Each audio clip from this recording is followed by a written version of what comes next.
tent city. We called it Tent City. Everybody called it Tent City, although it was neither a city nor a town. It was a farm worker labor camp owned by Sheehy Strawberry Farms. Tent City had no address. It was simply known as rural Santa Maria. It was on Main Street, about 10 miles east of the center of town. Half a mile east of it were hundreds of acres of strawberries, cultivated by Japanese sharecroppers and harvested by people from the camp. Behind Tent City was dry wilderness, and a mile north of it was the city dump. Many of the residents in the camp were single men, most of whom, like us, had crossed the border illegally. There were a few single women and a few families, all Mexican. Mama was already expecting when we moved to Tent City from Corcoran at the end of January after the cotton season was over. By May, when the strawberry harvest started, she was only a few weeks away from giving birth, so she did not join Papa in the fields picking strawberries for Ito. She could not bend over, and picking on her knees was too hard for her. To make ends meet, Mama cooked for 20 farm workers who lived in Tent City. She made their lunches and had supper ready for them whenever they returned from picking strawberries at the end of the day. She would get up at 4 o'clock every morning, 7 days a week, to make the tortillas for both meals. On weekends and all during the summer, Roberto and I helped her. Once Papa left for work, Roberto rolled the tacos while I wrapped them in wax paper and put them in lunch bags. At 11:30, Roberto carried the lunches in a box and delivered them on foot to the workers, who were given half an hour for lunch. When he returned, he and I washed dishes in a large aluminum tub. We then took care of our younger brother, Trampita, while Mama took a nap.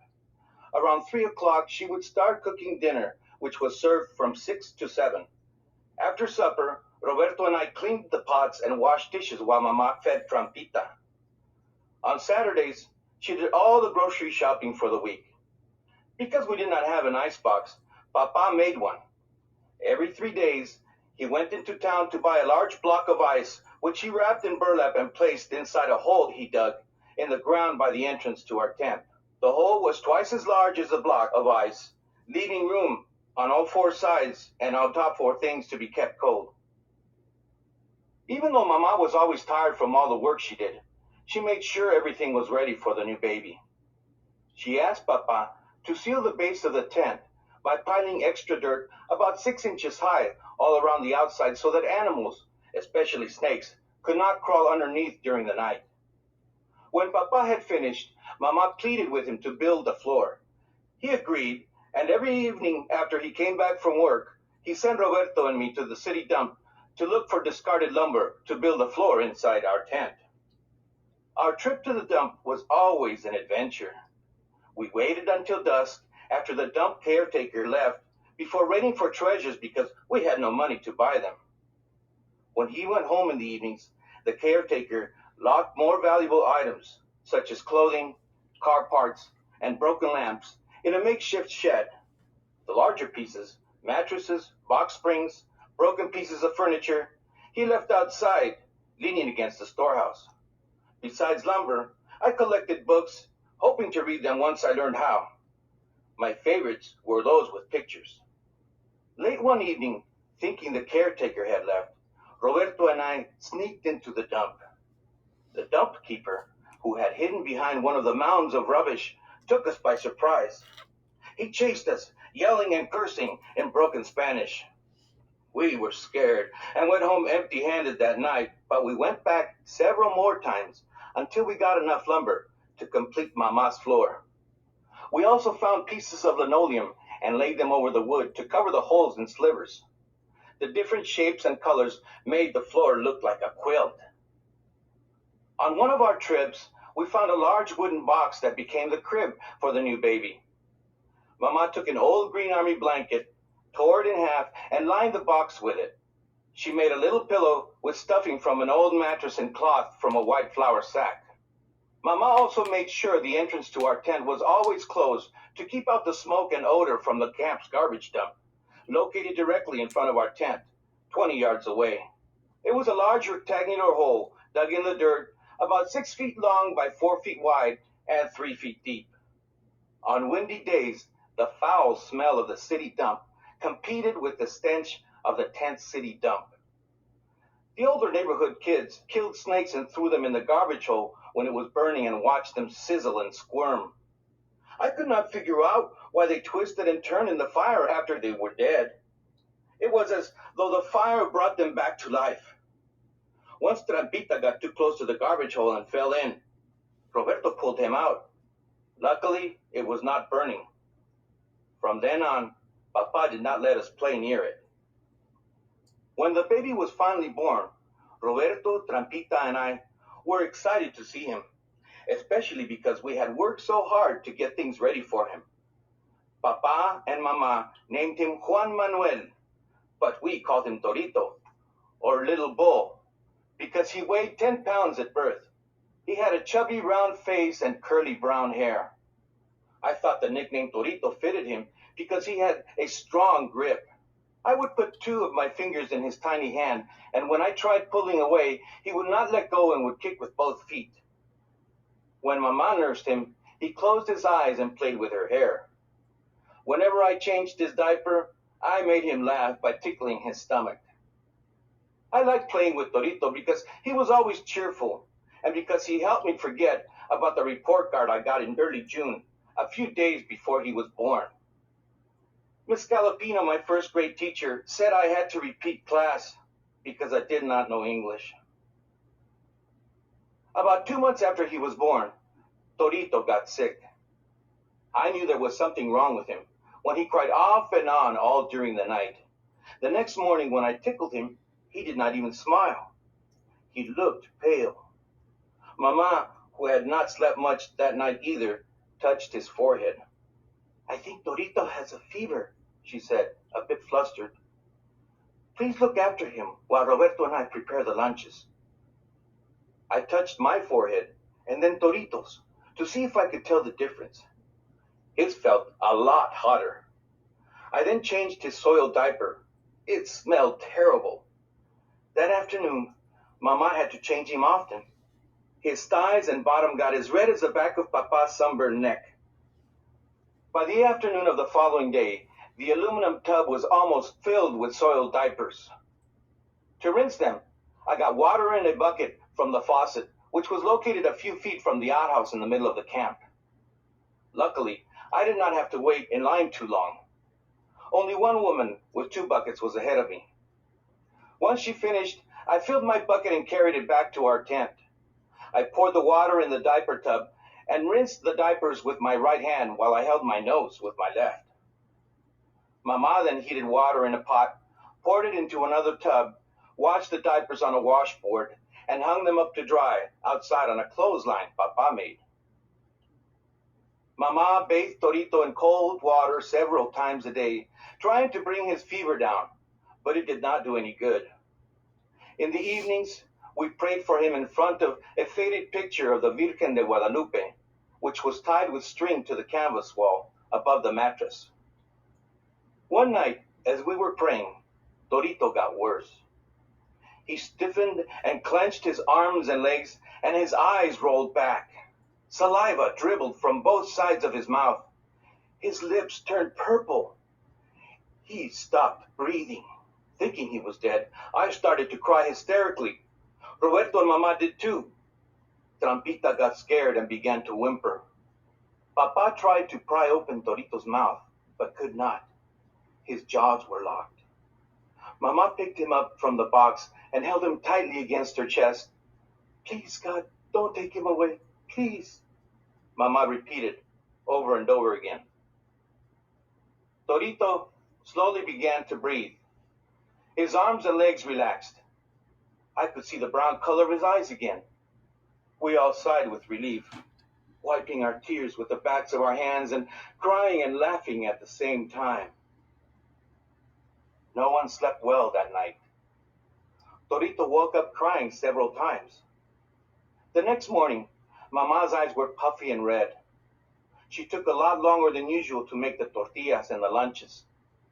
After Papa left for work and Roberto and I washed the dishes, Mama kept her eyes glued on Torito.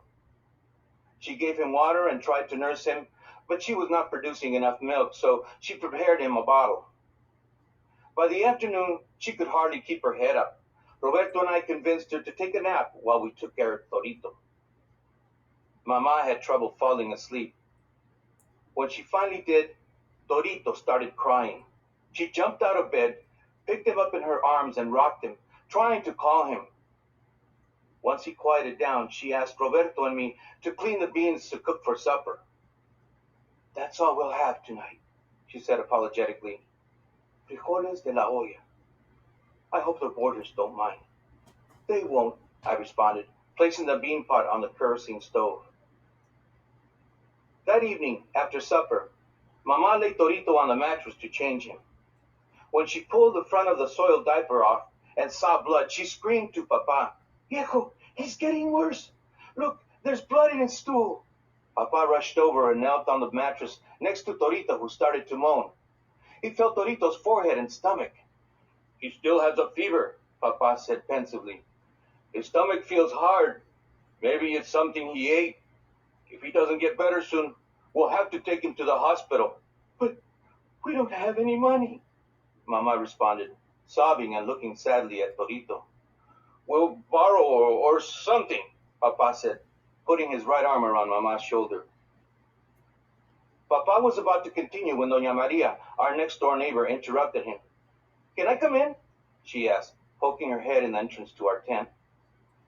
Doña Maria was known in Tent City as La Curandera because she had a gift for curing people using different herbs and chants. She was tall and slender and always wore black dresses that matched the color of her straight, long hair. Her skin was ruddy and pockmarked, and her eyes were deep set and light green.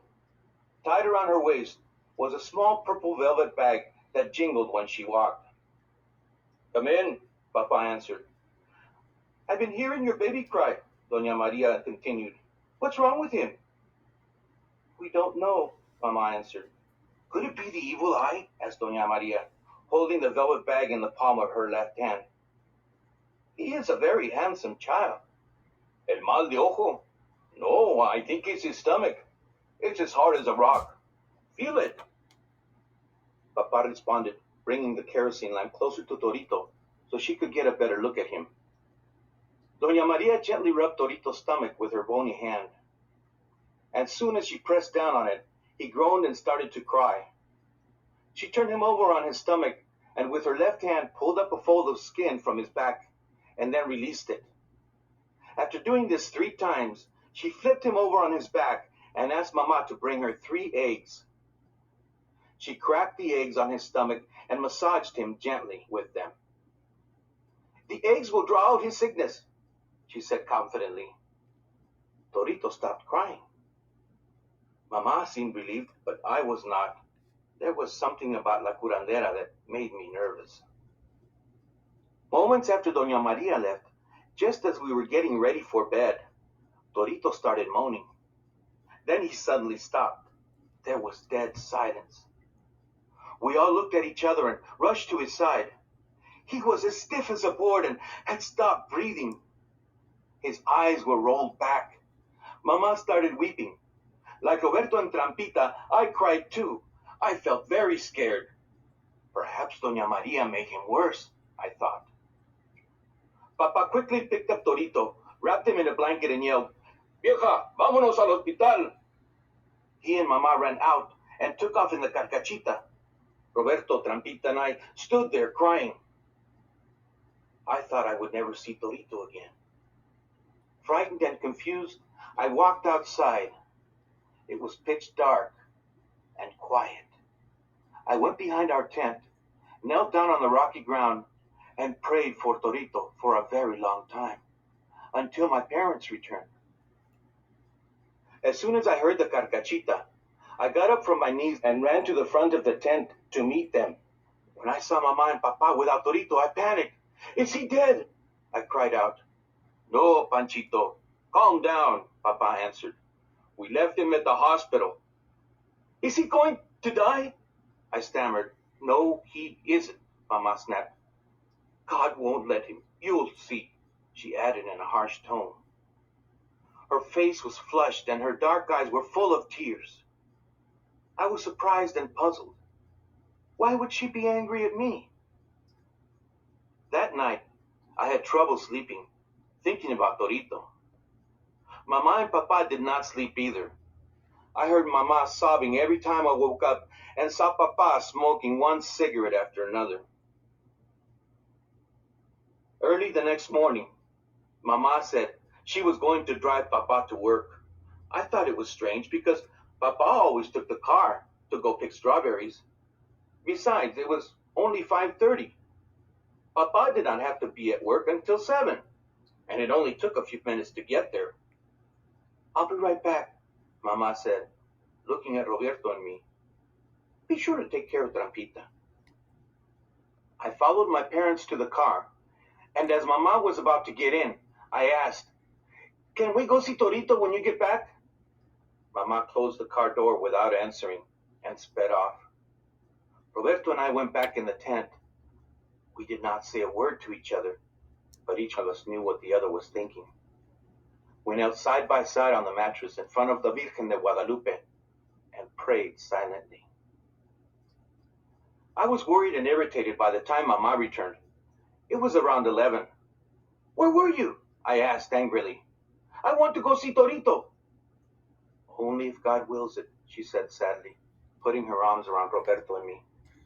What do you mean? I asked. Torito is very sick, she replied. He has a rare disease that may be catching. That's why you can't see him. But you went to see him this morning, didn't you? I responded, raising my voice. That's why you took so long, right? Sí, mijo, she answered. But they won't let children in to see him. You can see him when he comes home. When is that? Roberto and I asked at the same time. Soon. Probably, she answered, hesitantly. I had a feeling Mama was not telling us all she knew. After preparing supper, Mama went to pick up Papa from work. When they got home, Papa looked very upset and anxious. I waited for them to talk about Torito, but they did not say a word about him. And as soon as dinner was over, they left for the hospital. After Roberto and I cleaned the dishes, I went outside behind our tent and prayed on my knees again, but only for a little while. I hurried inside when I heard Doña Maria chanting next door. When Papa and Mama returned from the hospital, Mama's arms were empty. Roberto and I looked at each other in disappointment. Torito is a little better, but we can't bring him home until tomorrow, she said, teary-eyed and with a faint smile. Then, taking a deep breath and looking at Roberto, Trampita, and me, she continued, We have to pray to the Santo Niño de Atocha because... Yes, Papa interrupted, taking out his wallet and pulling out a tattered holy card. Your Mama and I have made a promise to El Santo Niño. Then, holding the card in the palm of his right hand and looking at it, he continued, We'll pray to him every day for a whole year if Torito gets well.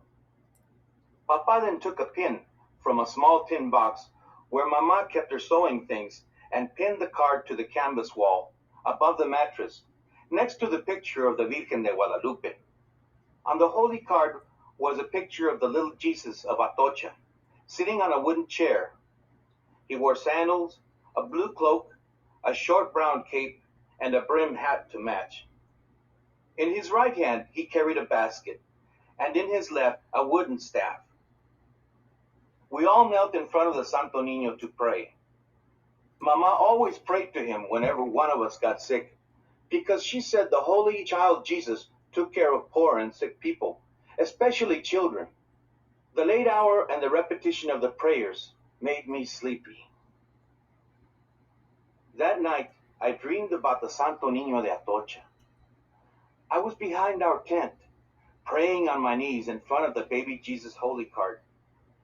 Suddenly, the Santo Niño came alive. He stood up from his chair and floated in the air, carrying the basket.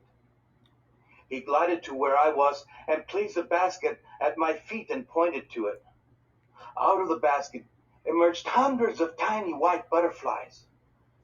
They formed themselves into a pair of wings, lifting me and carrying me away over Tent City and setting me down next to my Torito, who lay in the middle of a lush green alfalfa field. In the dream, I awoke and looked at the prayer card. Torito was in it, sitting in the chair, dressed as the Santo Niño de Atocha. The next morning, when I told Mama about my dream, she decided to make Torito an outfit, just like the one the Santo Niño de Atocha was wearing in the picture prayer card.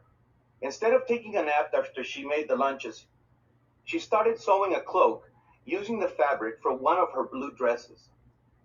She finished it that evening, just in time to get Torito from the hospital.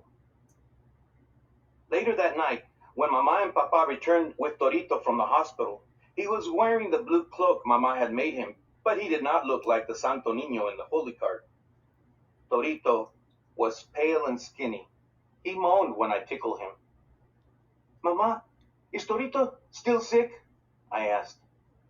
Yes, mijo, she responded. That's why we have to keep on praying. But didn't the doctor take care of him? Mama turned her back to me and did not respond. I looked at Papa, who was pacing up and down, wringing his hands. After a long moment of silence, he said, Remember, we have to keep our promise and pray to El Santo Niño every day for a whole year. That night, and every night for an entire year, we all prayed to El Santo Niño de Atocha as we followed the crops from place to place. During that time, Mama dressed Torito in the blue cloak and only took it off when it needed to be washed. On August 17th, the day we completed the promise to El Santo Niño, we all gathered around Torito, who sat on Mama's lap. His chubby, rosy cheeks made him look like a cherub. I have something to tell you, Mama said, teary-eyed as she took off his cloak. When we took Torito to the hospital, the doctor told us my son would die because we had waited too long to take him there. He said it would take a miracle for him to live. I didn't want to believe him, she continued, gaining strength as she talked. But he was right. It took a miracle.